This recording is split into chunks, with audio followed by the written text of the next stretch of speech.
खाली OMR seat जमा हो रहा है और लोग पास कर जा रहे हैं। नौकरी का रेट इस राज्य में लगाया जा रहा है, व्यापार बना दिया गया है नौकरी को। ये मन जब जब जगता है पुलिस आगे करता है। रात को जब कटअप निकाले बिना और रिजल्ट दिया जाता है, ऐसे में आप देख सकते हैं कि कैसे आप अपना सत्ता चला रहे हैं। एक एक नीतियों को लाखों रुपए में बेचने का काम करें, उसे ठीक करिए ताकि आपको हम इस्तीफे को मांगे।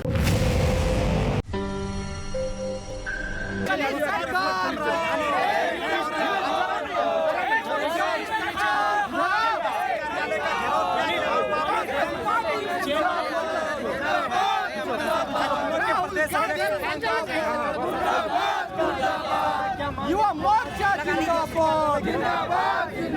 पूरे प्रदेश के छात्र आज रांची की सड़कों पर थे और हमारा एक ही मांग था कि जिस प्रकार से जो रोजगार कार्यालय JPSC का है, जो व्यापार कार्यालय बन चुका है, क्या है आज हम लोग पता करने गए थे। साथ ही 14वीं JPSC में जिस प्रकार से छुट्टियाँ हुई, चाहे रिजल्ट में गड़बड़ियाँ हो, हरियाणा के छात्रों को एग्जाम देना और सिलेक्शन कराना, JPSC चेयरमैन का एक रात पहले आंदोलन के दबाव में इस्तीफा दे देना, RTI का जवाब नहीं देना, OMR सीट में ऐसी कई गड़बड़ियाँ पाई गई है, खाली OMR सीट जमा हो रहा है और लोग पास कर जा रहे हैं। नौकरी का रेट इस राज्य में लगाया जा रहा है, व्यापार बना दिया गया है नौकरी को। झारखंडी युवाओं का रोजगार हम लोग बिकने नहीं देंगे, रोजगार कार्यालय को व्यापार कार्यालय बनने नहीं देंगे और 14वीं JPSC का परीक्षा रद्द हो, यही हमारा मांग है। इसी मांग को लेकर आज पूरे प्रदेश के छात्र रांची की सड़कों पर थे और सरकार यह आंदोलन से डर गई है, तभी CID भेजकर कागज छुपाने का काम कर रही है और अध्यक्ष का इस्तीफा दे रही है। लेकिन हम लोग इससे मानने वाले लोग नहीं है। 14वीं JPSC रद्द हो और साथ ही जो एजेंसी, जो ब्लैक लिस्टेड एजेंसी ने परीक्षा में गोलमोल किया है, लाखों युवाओं का भविष्य बर्बाद किया है, उसको होटवार जेल में भेजने का काम करे और नई एजेंसी को लाने का काम करे।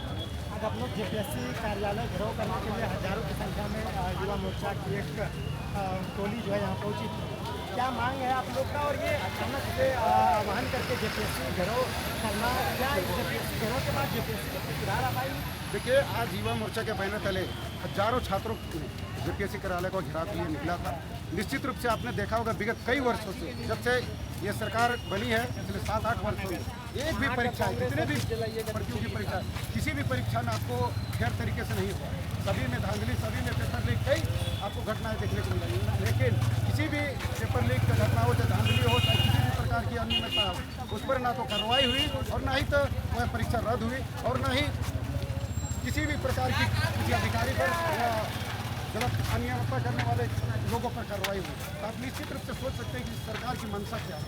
ये सरकार नीट जो केंद्र में जो चल रहा है आंदोलन पिछले 20-22 दिनों से, नीट पेपर लीक मामले को लेकर लोग केंद्रीय मंत्री धर्मेंद्र प्रधान की इस्तीफे की मांग कर रहे हैं और बाकायदा संसद तक मार्च भी किया, दिल्ली पुलिस के द्वारा उनके ऊपर लाठीचार्ज भी की गई। तो आप लोग जब झारखंड में JPSC को लेकर आंदोलन कर रहे हैं, JPSC में सुधार लाने को लेकर, तो फिर नीट पेपर लीक पर भाजपा खामोश क्यों है? वहाँ आप लोग इसकी क्यों नहीं मांग रहे कि भाई भाजपा के जो केंद्रीय मंत्री हैं धर्मेंद्र प्रधान, उनकी इस्तीफे की मांग आप लोग क्यों नहीं कर रहे हैं? आपको पहले तय करना पड़ेगा कि आपकी इस्तीफा चाहिए या व्यवस्था में परिवर्तन चाहिए, ठीक है? चूँकि माननीय धर्मेंद्र प्रधान जो केंद्रीय शिक्षा मंत्री हैं, उन्होंने खुद मीडिया पे आए, लोगों के बीच आकर अपना सफाई दी, अपना विचार रखे और उस जो नीट कराने वाली संस्था है उस पर कार्रवाई करने का काम किया। जिन्होंने लीक किया उस पर कार्रवाई करने का काम किया, परीक्षा रद्द किया, पुनः परीक्षा लिया और तय तरीके से एग्जाम देने का काम किया। तो आपको तय करना पड़ेगा कि आपको जो एजेंडा सेट करना है, हम समस्या के समाधान के लिए ना कि प्रोपेगेंडा सेट करने के लिए। हमने इस्तीफा का मांग नहीं किया, हमने कहा है कि आप व्यवस्था परिवर्तन करिए, जो पेपर लीक करना है, जो अपने एक एक नीतियों को लाखों रुपए में बेचने का काम करें, उसे ठीक करिए, ना कि आपको हम इस्तीफे का मांग रहे। क्योंकि आपको सरकार इसलिए नहीं जनता चुन के भेजी कि आपको इस्तीफा, आपको सरकार बेहतर तरीके से चलाने के लिए भेजा है। तो आप बेहतर तरीके से संस्थाओं को ठीक करें और उससे जो बहालियाँ अपने लेता है उसको ठीक करने का काम करिए।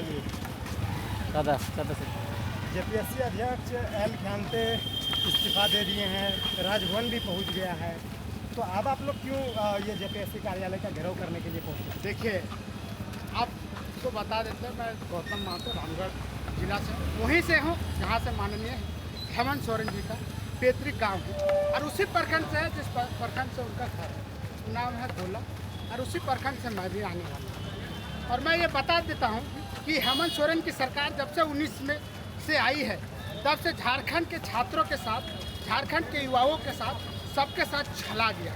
सिर्फ पर सिर्फ धोखा की बात कही गई है।